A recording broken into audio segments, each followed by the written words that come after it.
Tuesday's voting will determine races for Wisconsin Supreme Court, Milwaukee mayor and county executive, plus hundreds of other local seats. It's also Wisconsin's presidential preference primary, with former Vice President Joe Biden and Vermont Senator Bernie Sanders on the ballot for Democrats. The latest Marquette Law School poll shows Biden leading Sanders 62 to 34%. And we're looking ahead to Tuesday with two political strategists. We have Republican Brian Reisinger of Platform Communications, as well as Democrat Joe Zepecki with Zepecki Communications.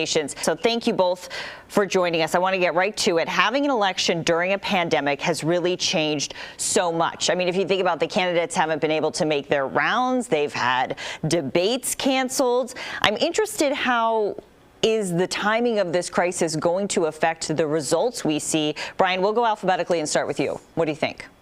Yeah, absolutely. I mean, honestly, it's a roll of the dice. All elections are, especially in Wisconsin, when we're balancing on the razor's edge, as we are every election cycle. But it's a little bit of a roll of the dice. We don't know how the coronavirus will affect, all kinds of different types of turnout, all kinds of different populations of voters. And so obviously safety is the thing that everyone is most concerned about.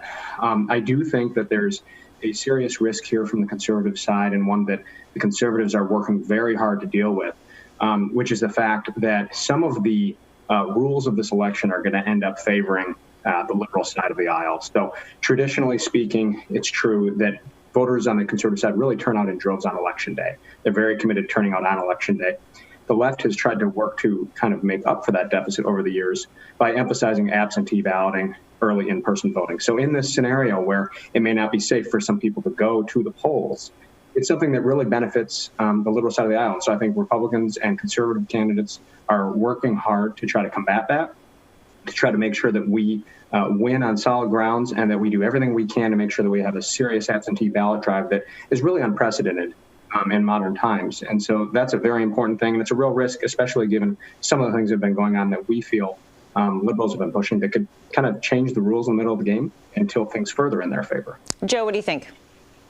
Well, I've never thought of voting and how easy it is to be a liberal or conservative issue, but that's fine. And Brian is absolutely right that what is paramount is safety. Everybody on both sides of the aisle wants people to go out and participate in this election and do so safely. That has meant record numbers of absentee votes. We're well past 1 million on Friday morning. That's already approaching the turnout we saw in last year's spring election. And that's really good to see. In terms of how this will affect the results, one thing I'm really interested in is, as when we look back after this is over, how did the timing of the election impact the results? As more people are voting absentee and voting earlier, that means the sequence and timing of communications from campaigns plays a bigger role. The Karofsky campaign had been outspending Kelly and his allies in the state Supreme Court race for a couple of weeks until this last week. If it turns out that fewer people are making the decision this week, that could give the edge to Karofsky in the end. Well, and it seems like there could potentially be some fallout after the election. What do you think we could see there potentially from the Democratic side, Joe? Well, I think the only way that COVID-19 is helping the economy is it's sort of a full employment plan for attorneys. I have no doubt that there will be challenges and litigation after the election. That's too bad, because Elections Commission officials, municipal clerks, the governor, they have done yeoman's work, really heroic work, to make sure that lots and lots of people can go out and self-determine on Tuesday. That's really important, and they should be congratulated for that. Brian? Yeah, I think we're in the heat of bipartisan agreement on a few elements of that, which is to say that there's been, yeoman's work done to try to put this election on, and that we certainly wish that it goes as smoothly for everyone as possible, and that everyone should be ready for litigation here in Wisconsin. It's hard to say exactly what will happen, but it seems difficult to come through a scenario like this where one side or the other, or potentially both sides, don't have real problems with the way that this went down. I think it's clearly an election where the conservatives have to scrap and fight for every single inch. I think that Justice Kelly has been doing that. I think conservative candidates up and down the ballot have been doing that. And I think that's going to continue to be extremely important all the way up through not only Election Day, but several days afterward now as a result of this judge's ruling. I think these concerns are a little overblown. Part of the extension of this deadline is based on realities like the mail takes a little bit longer in urban areas to move. We've already heard that the Elections Commission is considering how to adjust to this new reality and is considering doing really smart things that prevent what Brian is worried about from happening. This is a crisis. What we have to do is be as flexible and accommodating as we can in the name of public safety, while also adhering to our principles, chief among them self-determination, and allowing people to participate. I think the judge's ruling actually did a nice job of straddling the line and finding that balance. And when we talk about the Supreme Court race, we all know that that's dictated largely by turnout. It has been in the past. So how do we think it will affect the race this time around, considering there's a pandemic and all these changes going on, Joe? I think that's the true wild card, and I'm reluctant to put my prognosticator cap on, because we don't know how this is affecting voter choice. We don't really know how it's affecting just the very act of deciding whether or not to participate.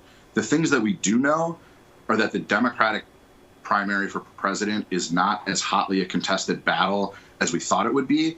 That was, if you had asked me a month ago, I would have said a reason that Judge Karofsky would like her chances. That is no longer the case. Yes, Bernie Sanders is still running, but we are not seeing the spirited kind of contest that many predicted. I think it is really a coin flip at this point. Things have really changed when it comes to the presidential race on the Democratic side. But Brian, what do you think about the Supreme Court?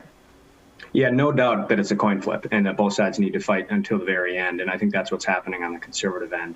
I would agree that the Democrat presidential primary is going to have far less of an impact than it might have. Don't forget that just weeks ago, let alone months ago, people were saying that Justice Dan Kelly and conservative candidates were really, dead walking here because of the Democrat presidential primary who was going to come freewheeling into the state of Wisconsin, was going to drive up that turnout on the liberal side of the aisle. The Democrat presidential primary is really kind of ending with a whimper. And that really opened up a situation where Justice Kelly, who for the majority of this race raised more money, ran a better campaign, had a better message, was more organized, was more aggressive, was really controlling the things you can control. He was fighting that uphill battle, and that Democrat electorate is not going to be as large as it might have been. Thank you to you both for your insight. Thank you. The Democratic National Committee has changed the date of its convention in Milwaukee. It's moving from July to August 17th because of the pandemic. Our editorial partner, WisPolitics.com, writes a newsletter to keep you up to date on the presidential race here in Wisconsin. You can subscribe online at WisPolitics.com. Coming up, get ready to start seeing a lot more people covering their faces in public. Plus, the plan to convert State Fair Park into a hospital grounds.